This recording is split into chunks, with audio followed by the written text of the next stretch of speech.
illallah, la ilahe illallah, la ilahe illallah, la ilahe illallah, la ilahe illallah.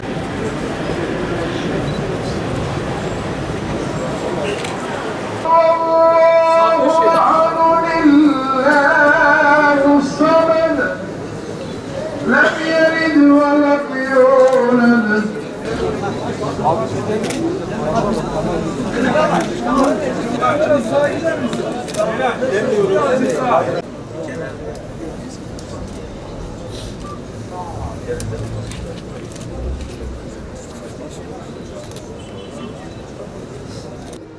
Bu kardeşimizin ehliman olduğuna şehadet ederiz. Sizler de şehadet eder misiniz? Haklarınızı helal ediyor musunuz? Haklarınızı helal ediyor musunuz? Haklarınızı helal ediyor musunuz? Her kişi namazına niyet.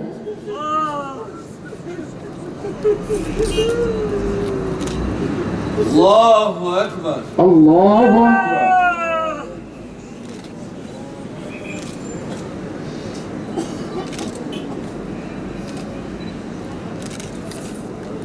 Allahu Ekber. Allahu Ekber.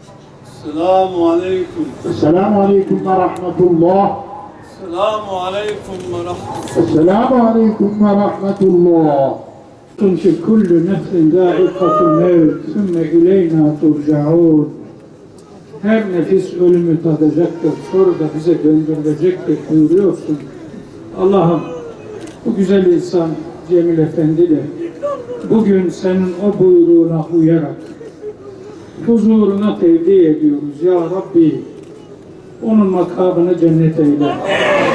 Makamını âli eyle.